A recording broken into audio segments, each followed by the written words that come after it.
पश्चिम बंगाल में हुए विधानसभा चुनाव के बाद तृणमूल कांग्रेस के कार्यकर्ताओं द्वारा भाजपा कार्यकर्ताओं पर आक्रमण और हत्या के विरोध में भाजपा मंडल इंदौरा ने एसडीएम सोमिल गौतम के माध्यम से राष्ट्रपति को ज्ञापन सौंपा। वहीं भाजपा ने बंगाल में तृणमूल कांग्रेस द्वारा भाजपा कार्यकर्ताओं पर की जा रही हिंसा के विरोध में नारेबाजी करते हुए धरना प्रदर्शन भी किया। इंदौरा भाजपा मंडलाध्यक्ष बलवान सिंह ने कहा कि हाल ही में बंगाल में हुए विधानसभा चुनाव के परिणाम के बाद तृणमूल कांग्रेस के उपद्रवी कार्यकर्ताओं के द्वारा भारतीय जनता पार्टी के कार्यकर्ताओं पर आक्रमण और चुनावों के दौरान भाजपा कार्यकर्ताओं की हत्या की गई है। उन्होंने कहा कि बंगाल में जारी हिंसा में भाजपा के हजारों कार्यकर्ता घायल हुए हैं और पार्टी कार्यालय में तोड़फोड़ और आगजनी की घटना का भाजपा मंडल इंदौरा तृणमूल कांग्रेस पार्टी की कड़े शब्दों में निंदा करती है। उन्होंने कहा कि यह लोकतंत्र का काला अध्याय है जो तृणमूल कांग्रेस के द्वारा लिखा जा रहा है और यह घटना लोकतंत्र को शर्मसार करने वाली है। उन्होंने कहा कि भाजपा मंडल राष्ट्रपति से मांग करते हैं कि सभी उपद्रवियों के खिलाफ कड़ी से कड़ी कार्रवाई की जाए।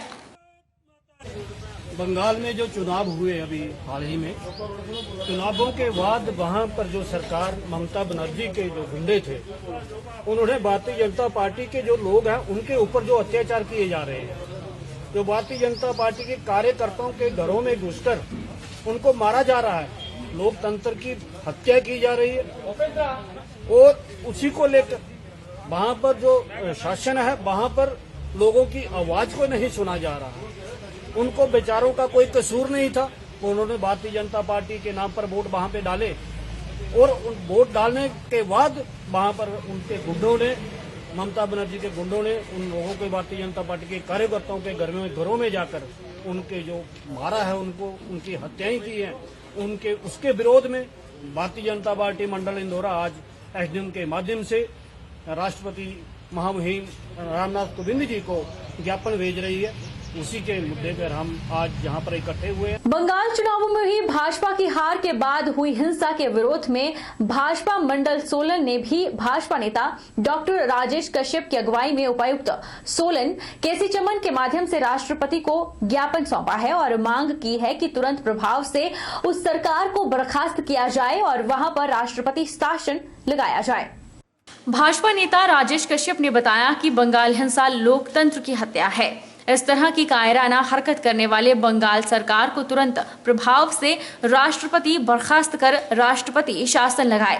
उन्होंने 1 साल के जवाब में कहा कि भाजपा को राजनीति की ऑक्सीजन की आवश्यकता नहीं है, राजनीति ऑक्सीजन की आवश्यकता तो ममता बनर्जी को है।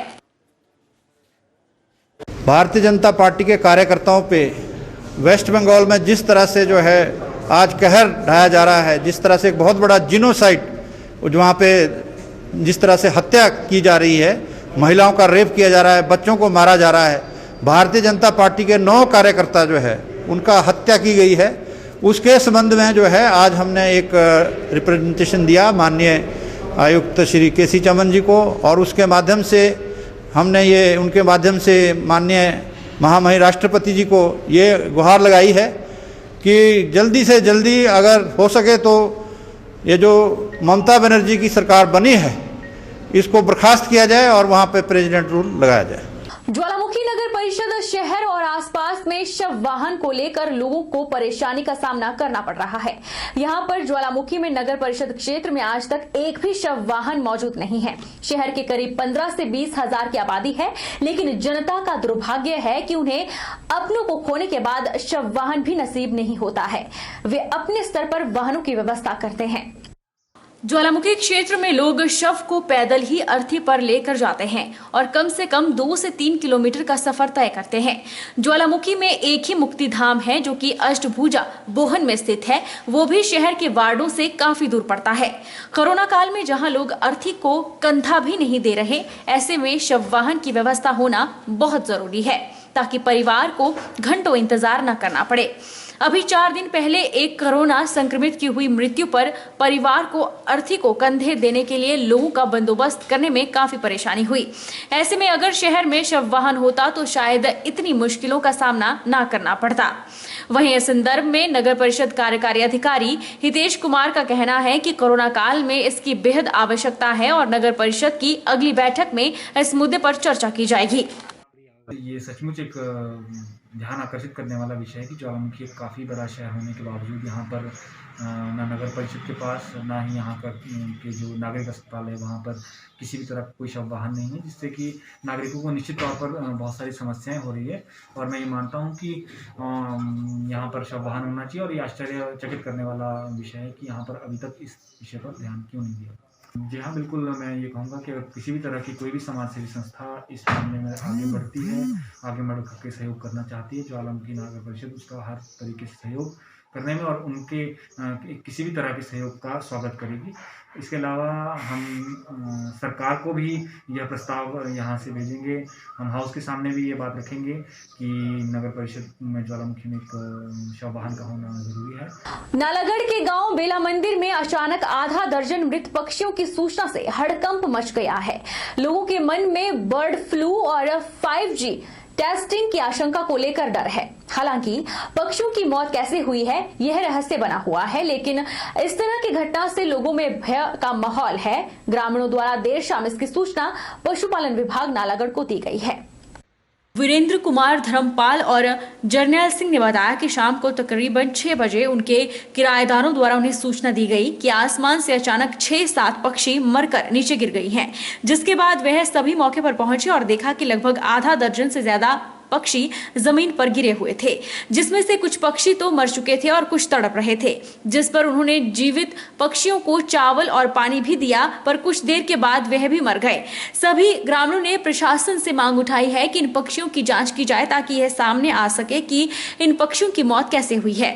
फिलहाल कुछ ग्रामीणों का कहना है कि जैसे केंद्र सरकार द्वारा 5G की टेस्टिंग की अनुमति दी गई है, यह मौतें उस कारण भी हो सकती है या फिर बर्ड फ्लू जैसी घातक बीमारी के चलते भी इन पक्षियों की मौत हुई हो, जो कि चिंता का विषय है।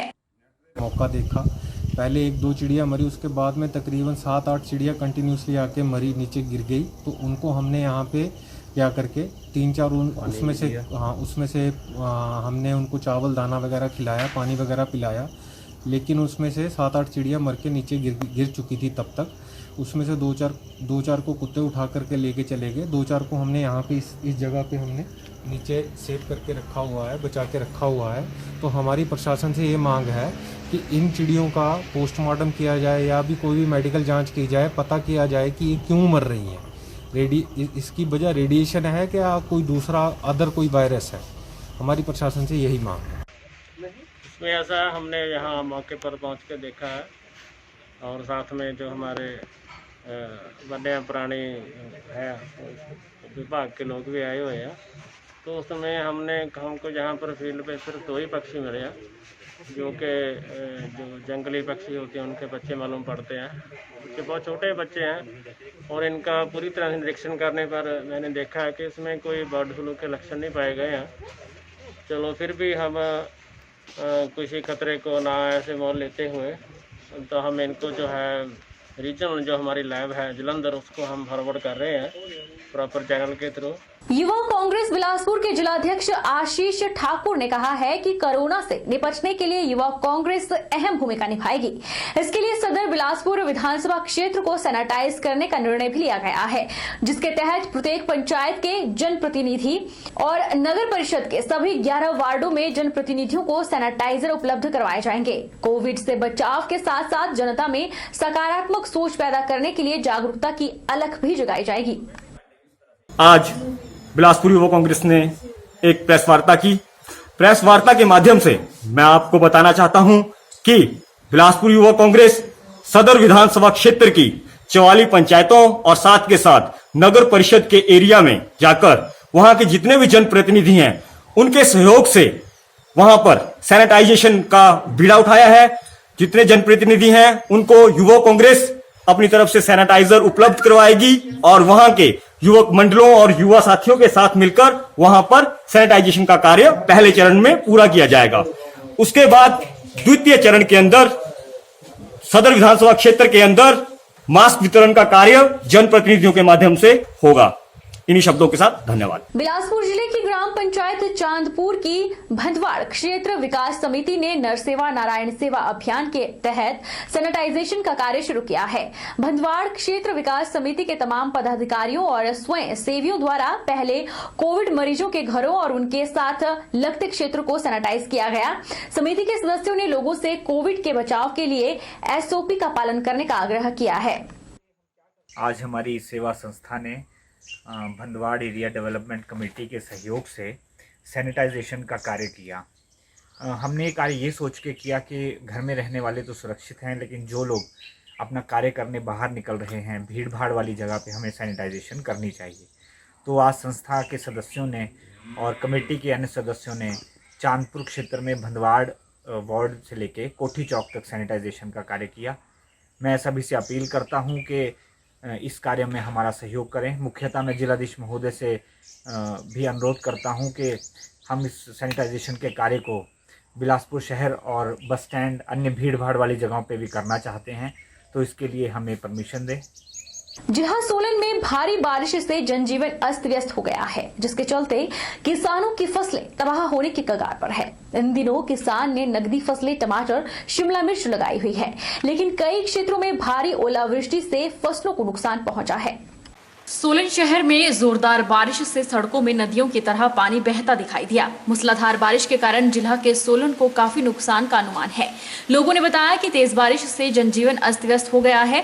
किसानों की फसलें भी इससे खत्म होने की कगार पर है। जिन क्षेत्रों में भारी वर्षा और ओलावृष्टि हुई है, वहां पर दोबारा से टमाटर, शिमला मिर्च लगानी पड़ेगी। ये जो बारिश हुई है, इससे बहुत ज़्यादा नुकसान हुआ है। सड़कों पे पानी हो गया है और जो है ओले पड़े हैं, इससे टमाटर, शिमला मिर्च और जो हमारे यहाँ नकदी फसल लगाई जाती है, उसका बहुत नुकसान हुआ है। बारिश हुई है और साथ में बहुत भारी ओलावृष्टि भी हुई है सोलन में। इससे किसानों को बहुत नुकसान हुआ है। मैंने लगभग 2 लाख के फसल लगा रखी थी, जिसमें टमाटर हो गया, शिमला मिर्च हो गया, बीन्स होगी, तो सारी तबाह होगी। तो हमें फिर से बीज लेके फिर से हमें वो लगानी पड़ेगी, तब जाके होगा। इस भरपाई का नुकसान तो कैसे होगा ये तो पता नहीं, बट है कि अब फिर से हमें बिजाई करनी पड़ेगी। वक्त तो चला है छोटे से ब्रेक का। ब्रेक के उस पार फौरन लौटेंगे, आप बने रहिए हमारे साथ।